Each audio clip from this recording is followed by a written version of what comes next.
Good morning and welcome to Friday's Trending. Just me today. As per usual, the show is brought to you in association with Ickonic Coffee. Head over to shop.ickonic.com and use the code TRENDING for 10% off. The technological age is coming at us fast. Checkmate. Tesla Cybercab, Uber driverless taxis in London. So they're saying that basically they've got in there before. Tesla's got in there. Uber to trial driverless taxis in London. Imagine that. Turn up at your house and you get in and there's no one there to banter with. Uber is to begin trials of driverless taxis in London next year ahead of Tesla Cybercab, which is touted to make its debut in the US before 2027. What could go wrong? Uber. Don't take me anywhere near any rivers, please.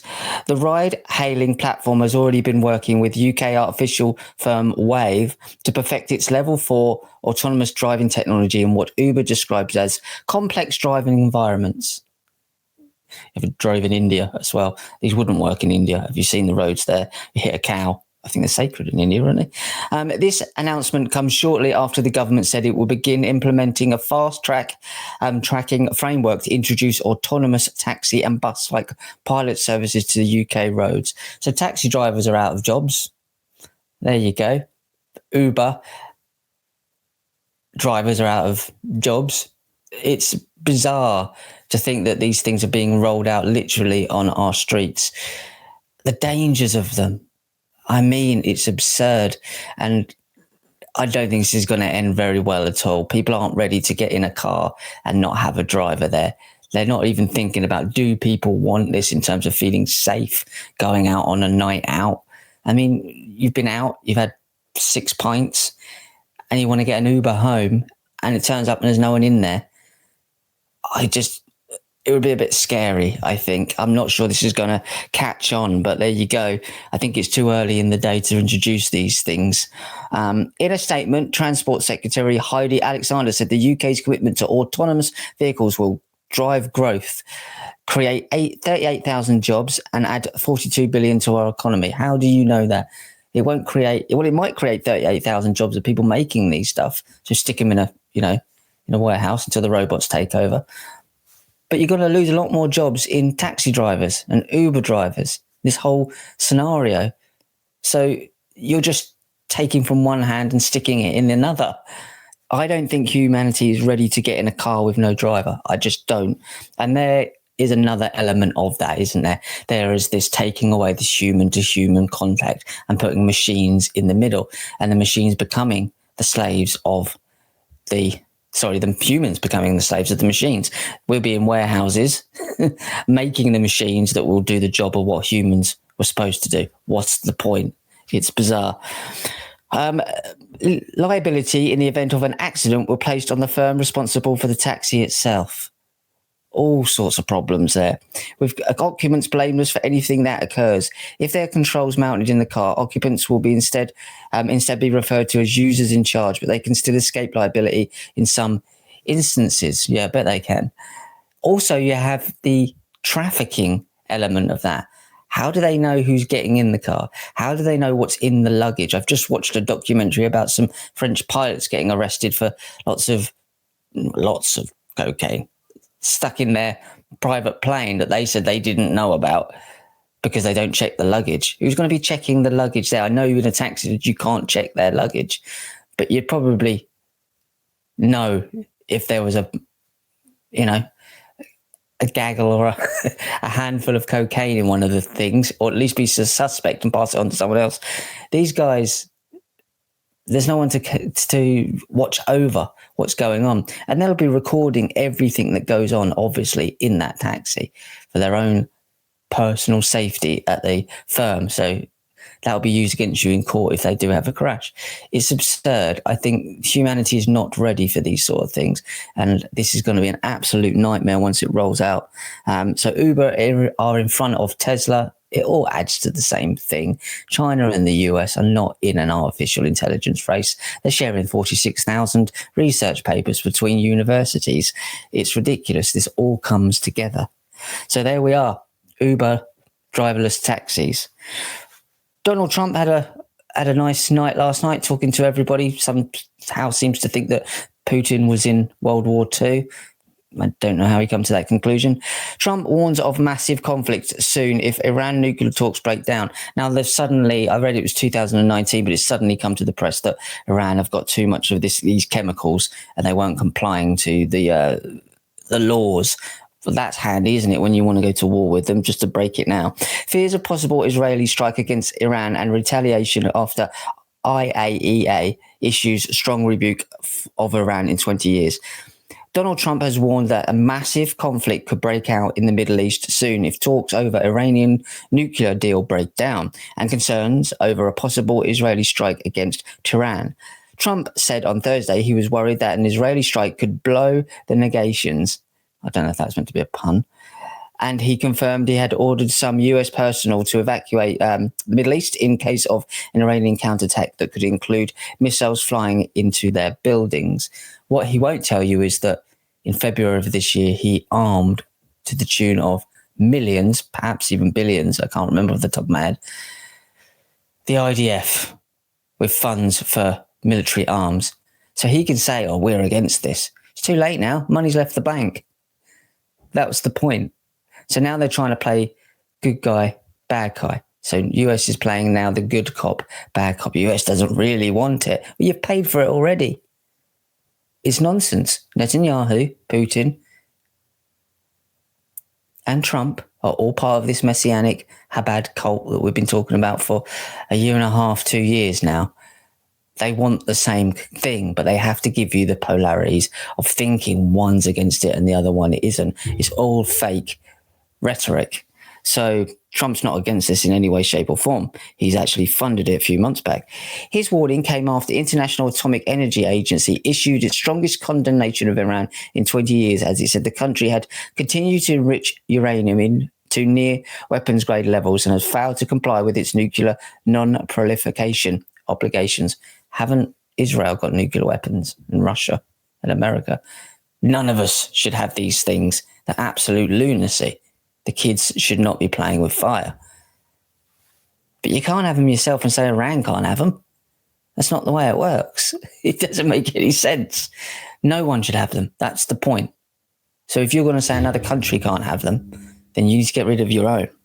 Iran responded defiantly, calling the censor a political solution and announcing it had built and would activate a third site to enrich uranium that could produce fissile material used to make a nuclear weapon,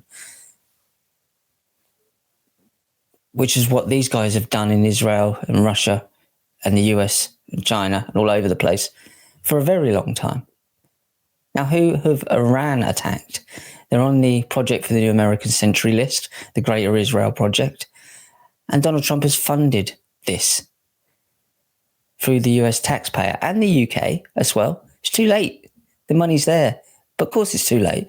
It's already all right coming out and saying something against it once you facilitated it, that you get to play the good guy. So that's just total nonsense. But obviously we're heading into a very dangerous time. Look into the messianic elements of this, of what this really means in their terms of their ideology and what they want to call the world to come, because this is all part of it. And he's just playing his tiny little role, Donald Trump, as is Netanyahu. But the technology is still rolling out across the board. Now, this is the real issue that most people aren't talking about, really, in terms of how fast artificial intelligence is now becoming part of everything we're doing every day. And there are some good elements to artificial intelligence. There are some things that, like anything, has a positive and negative. But these people are lunatics. I mean, this is Zuckerberg. He's even built a bunker on his ranch to hide in case it all goes to poo. Meta to announce $15 billion investment in bid to achieve computerized superintelligence. Again, the narrative is that computers can outthink us and we're just stupid humans. Mark Zuckerberg expected to announce Meta will buy 49% stake in Scale AI as race to dominate AI market speeds up. It's not a race, it's a collaboration. As I've just said, 46,000 papers between the US and China, and even the US government congressional hearings are worried about this and written their own papers about it. Meta is to announce a $15 billion bid to achieve computerized superintelligence, according to multiple reports. The Silicon Valley race to dominate artificial intelligence is speeding up, despite the patchy performance of many existing AI systems. That's right, just stick them in an Uber. That'd be fine. Good way to test it out.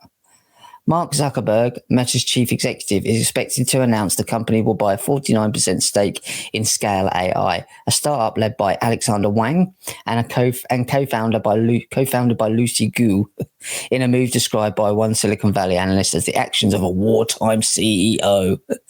Zuckerberg's a great name. Zuckerberg doesn't really come across as a wartime CEO, does he? Superintelligence is described as a type of AI that can perform better than humans at all tasks. I mean, it's lunacy. Of course it is. They don't even understand the human or where the soul comes from, what we're doing here, why we're here, where we go next. How can they teach a computer, a toaster, to do it? Currently, AI cannot reach the same level as humans in all tasks. Some tasks are better than washing up, but not all tasks yet. A state known as Artificial General Intelligence, AGI. Recent studies have shown that many mainstream systems collapse when presented with highly complex puzzles. Don't worry. Let them drive a taxi, though. Be fine. How are they going to learn? Unless they drive into the river a few times. Meta's attempt to leapfrog the current state of progress and target superintelligence is seen by observers as an attempt by the company to regain the initiative over AI after significant advances by competitors, including Sam Altman's OpenAI and Google. Right, they're not competitors. They are all in the same AI collaboration. They're all connected. They all once worked with each other. They all go from one corporation to the next and back again. There is no competition. This is a collaboration. In March, Wang, 28, signed a deal to build... Who would let a 28-year-old release artificial intelligence on the world? I mean, who at 28 is mature enough to really understand the implications of what you're doing?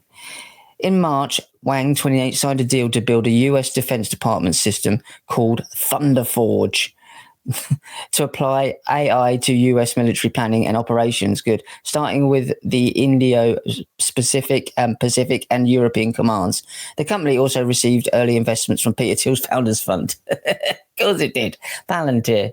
The same Palantir that's being rolled out and given the excuse to be accepted by the LA riots right now because ICE have a $30 million contract with them to build the immigration OS. So he's just bought a company, Muckerberg, that was founded on money from Peter Thiel and his Founders Fund. There is no race. There is no competition going on here. It's a collaboration. And you'll always find Peter Thiel somewhere in there, which is In-Q-Tel, Palantir, and the CIA. Yeah. The move by Meta has led to fresh calls for European governments to launch their own more transparent research push that would ensure that the technology was developed robustly while maintaining public trust. An AI equivalent of the CERN European Organization for Nuclear Research in Switzerland. That's it. CERN opening up portals into different worlds and letting God knows what in, or God probably does know. Madness. These are sci-fi nerds gone mad. And they all go back to people like Anthony Lewandowski, who's got his AI cult, The Way of the Future, and he was pardoned by Donald Trump. So now they own him and his AI cult. It's all going to come together at the end. It's an ideology using technology. That's what it is. It's eugenics. It's transhumanism. It's nothing to do with getting an Uber on a Friday night when you're pissed up. Meta takes next steps towards the development of true artificial intelligence. Now, this is a separate story from the one there. It shows how this is all coming together. So Meta is kind of bringing up the tail end at the moment. But this is really interesting what they're trying to teach it. Now, I've said this, that if you look at the Kabbalah tree of life, Dayat is knowledge, data. It's an anagram of it. Can't get above Dayat. And just above that, the three Sephirot above that are wisdom and understanding. And then there's the crown. They are working up their tree of life, epistrophe, I think it's called, to go basically be back as gods themselves. but technology can't get past information, data. It doesn't know what it is. It doesn't understand it in a true sense. It's not really conscious of what it's doing. The toaster doesn't know it's making toast. Meta's looking to take the next major steps in AI development, which has become a key focus for Meta CEO Mark Zuckerberg, as he eyes a new era of digital interaction, where a true artificial intelligence can be achieved. True artificial intelligence means basically sentient. Meta's latest project on this front is the VJEPA 2-world model, catchy, which can help computer systems understand more about their environment in order to factor such in their responses. So it's basically making it aware of where it is. And I brought this up in a video a few weeks back. It doesn't understand the world around it, so it can't understand the implications of what it's doing in this world. And this goes back to the mythologies of Cain being banished to the land of Nod. And the only thing there, it was chaos because he had no awareness of his surroundings. He had the black sun there. That was the only thing to kind of figure out where he was. In contrast to it, you need something else I know I'm sitting here because I can see everything around me. Basically puts me in this environment. AI doesn't know where it is. And this is what this is talking about. It wants to build a world. And in the mythological Cain story, he built a city called Enoch, named after his son. So he was the first builders of cities, which is Freemasonry, and it goes into all of that stuff. So, as explained by Meta, as humans, we have the ability to predict how the physical world will evolve in response to our actions or the actions of others. There you go. This is what I just said. So it doesn't understand at the moment its implications of what it's doing. So why give it driverless cars? It doesn't really care if it drives off a cliff. It's not bothered. For example, you know that if you toss a tennis ball in the air, gravity will pull it back down. When you walk through an unfamiliar crowded area, you're making moves towards your destination while also trying not to bump into people or obstacles along the path. We achieve this physical intuition by observing the world around us and developing an internal model of a mapping, which we can use to predict the outcomes of the hypothetical actions. Of course, they're trying to teach the machine to do this, but it's not sentient. There's a component missing. It doesn't have wisdom and it doesn't have understanding. And it never will. But they're trying to replicate that artificially. It's always artificial intelligence. I saw Elon Musk, he tweeted out yesterday, and it was the biggest oxymoron I think I've seen in a long time. He said, this is the best real world AI. What do you mean real world AI? AI is not in the real world. But they're trying to fuse the two together again, which is Kabbalistic principles. When you look at it, they're trying to bring heaven down to earth. I think Schneerson said they're her bad guys that control all these politicians, in my view, at least to a certain level, including their ideology. He said our goal isn't to get to heaven, it's to bring heaven down to earth. Anthony Lewandowski said the same thing with his AI cult. Guys, this is what they're doing. They're working on old alchemical principles and bringing them forward through technology. So technology is basically just alchemy, basically now. So this is about to be rolled out, and they're going to try and teach AI where it is in the world, which is the next point, which is really worrying considering they've already rolled out Uber. It's supposed to drive you from one location to the next, but isn't aware of where it's going really, in a real world sense, isn't aware of other passengers, all these things that could pop up, a kid walking in front of it, someone on a bike. You know, this is just asking for trouble, but they're experimenting with humans. So what do they care? I'll be back with you this afternoon for a little catch up on Friday in the afternoon, trending in the afternoon. Remember, you can get your coffee to keep yourself awake in this crazy world. Head over to shop.ickonic.com. Use the code trending for 10% off for Ickonic coffee. And I will see you in a few hours with a little update on this absolute madness. See you soon. Take care. Goodbye.